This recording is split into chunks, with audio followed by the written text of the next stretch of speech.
I had a new client tell me the most striking phrase the other day. She said, I've been doing all the healing work, but I realized I'm not happy.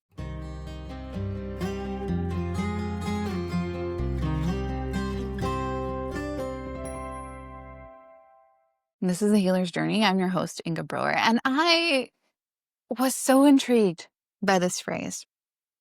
And it made me think of times where I was driven by this deep need to fix myself. This lasted for years and years and years. Actually, my healing journey began because I did something really evil. I made a really big mistake, and it sort of reinforced this story that I am bad. Now I need to fix it forever. And this was a very powerful driver. I took all the classes. I threw myself into it. I went to go and find every block, every shadow, every part of me that confirmed the story that I was bad, and threw myself at healing it. And truly, I'm painting a picture here that is desperate, and it was. But it also worked.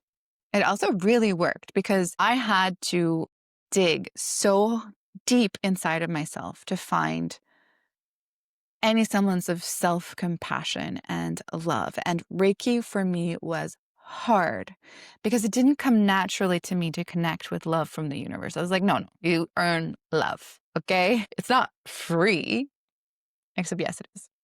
I couldn't access that. And so I was really driven by this before. And one of the things about my story is that I started my healing journey at the same time as I met my husband. So this was 14 years ago. It's when I started taking classes at the NHC Institute where I worked. And literally the same week, I went on a date with this guy from plentyoffish.com. That's how we met. I was like, okay, I think I'm done with the internet dating. I'll go on one last date. And turned out to be very accurate. But so he witnessed me in this frothy, intense discovery of myself. The biggest journey for me was the journey through the chakras. And I went into each of these chakras and I went to find where it was imbalanced and I went to fix it. And one of the most impactful things that happened back then is that the teacher would keep coming back on this point. This is no work is not about fixing yourself. It's about understanding yourself. It's about accepting yourself. It's about finding some truth and then pairing that with love. And I swear to you, the first 10 times she said this, I just completely blocked it out. And then the 11th time she looked at me straight in the eyes and it was like, she's been talking to me this whole time. Shit. And so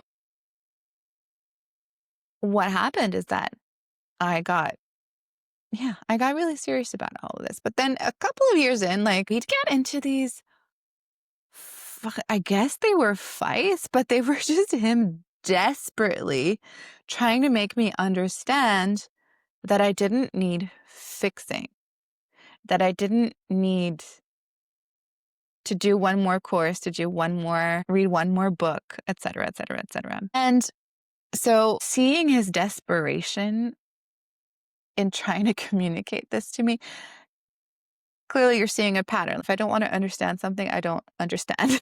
It takes a while. I did take a break at some point from self-development. And I started asking myself, what? It's like 7 years in, I'm kind of opening my eyes. And what actually gives me joy? What gives me ease, pleasure, alignment? And I found that I was a bit at a loss because all of my joy alignment was fixing based. I know I'm a Virgo and I've got Virgo across my chart everywhere. So this is kind of my thing.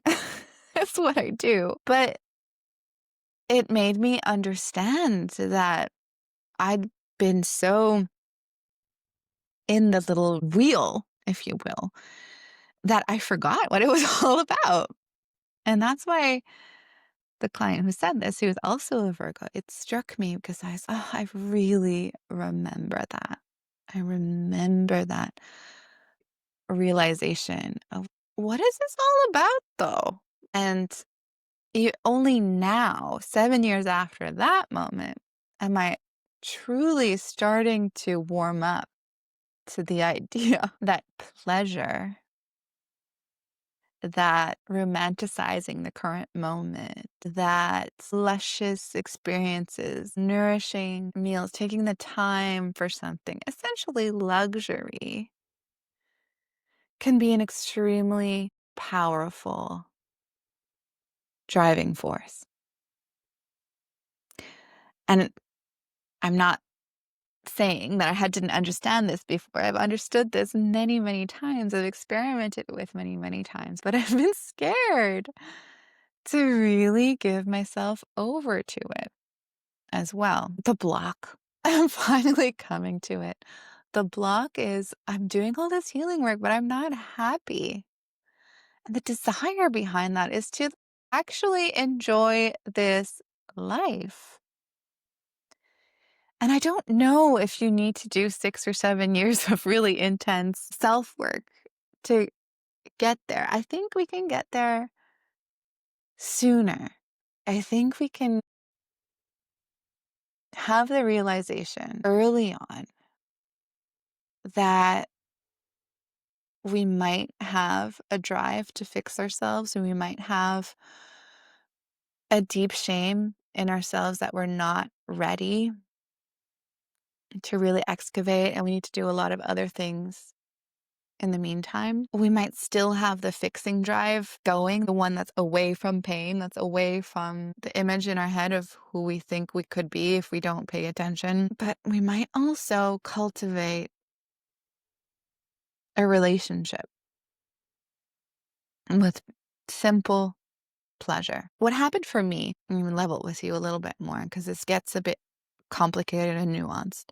What happened for me is that I was following a version of pleasure, and that version of pleasure led into the hole, into the place of that deep shame and that moment of terribleness that I spent many years punishing myself for. So I lost trust in pleasure. But I don't think we need to go through all these years of trying to fix ourselves to restart creating a relationship of trust with pleasure. We can do really simple things. We can learn to just touch our own body with kindness and to find a way to give ourselves pleasure and letting that be enough. I know for me, my body was thinking that if I gave myself pleasure, I would be so somehow famished for it that I would lose all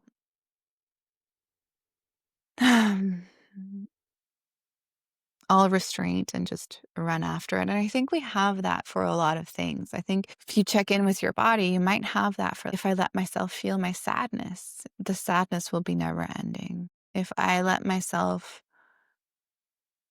even entertain that there's some anger in me, I might be angry for a decade. But what that's really telling, I think, is that we are starved for a certain kind. So in the starved for a certain kind of allowing for the grief to move through, we're starved for the kind of reestablishing of our selfhood that anger provides. We're starved for the nourishment of our nervous systems when we're afraid of pleasure. And it can come up with all sorts of different feelings. I remember I had a real problem with chocolate, and I still do, but it's different now. But I would like buy a whole bar of Lindt chocolate and just eat it whole, basically, like in one bite, very Cookie Monster style. And I wouldn't let myself enjoy it. I would just kind of stuff myself with it,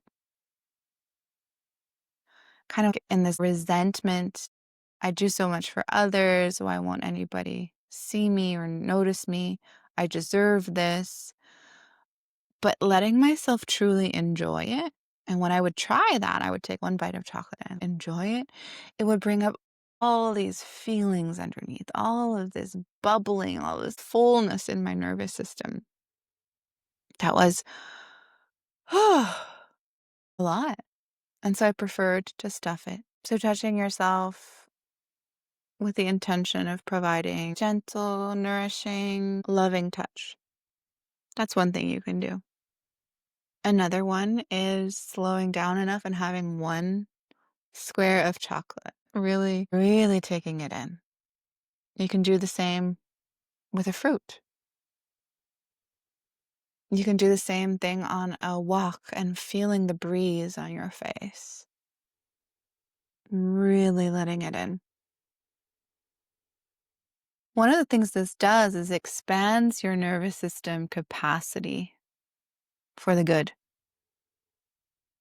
Because when we're driven in the healing work by our shame, by needing to fix something that's broken in us, we might have a lower capacity for holding the good.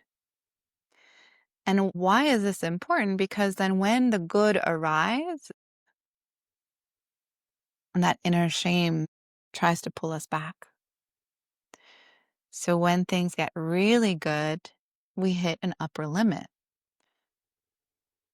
There's a really good book called The Upper Limit, I think, by Gay Hendricks that I've read a few times that talks about this. And the answer truly is savoring. So practicing your tolerance for letting more good in.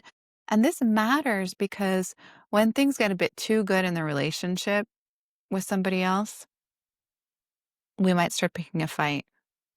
When a little bit too much money comes into your bank account, you manifest a big expense. When you get some clothes that are a little bit too luscious and yummy to wear, you get a big impossible stain on them. In other words, self-sabotage. And self-sabotage is something that so many of us healers can resonate with. And so I would invite you to explore growing your capacity for pleasure. And I will do it alongside you. And noticing the little stories, the little sensations underneath, and breathing compassion into them. So let's do it together. Let's end this podcast with a little practice. So I invite you to find one way right now, and there's always a way, to tune into some kind of a sensual pleasure. So maybe touching something soft, touching your own body. And I want you to notice the sensations of that. Notice the sensation of pleasure, and then notice what's underneath. What discomfort arises? So here's some options. A discomfort of wanting to go do something else. Distraction, fatigue, sadness, a thought of, oh, I shouldn't. A thought of, I'm going to be punished for this. And don't pay it any much attention or breathe into it with see you. Pleasure and pain were kind of coupled together in this nervous system, and we're decoupling them and choosing to let it go. So for me, underneath, there's fatigue, there's just sadness, and it's all okay. So let this episode be a bit of a permission to stop reading the self-help books and read possibly a really steamy one. Permission to take a break from practices if your real only driving force is that if you don't do it, you're going to be a bad person. Permission to let go of some rigidity. Most of all, permission to feel good. You're not going to lose your edge because you're going to feel good. There's going to be plenty of contraction, I promise. Permission to rebuild trust with yourself. Permission to stop healing your way, permission to stop thinking your way through your healing journey and start feeling your way through it. With all the love, this has been the Healer's Journey podcast with Inga Brower, I would love to hear from you. Did this touch a nerve? Come tell me on Instagram. INGEHEALS. Inga Heals, dear from you. Music has been by Lana Chakra. All the rest produced by me.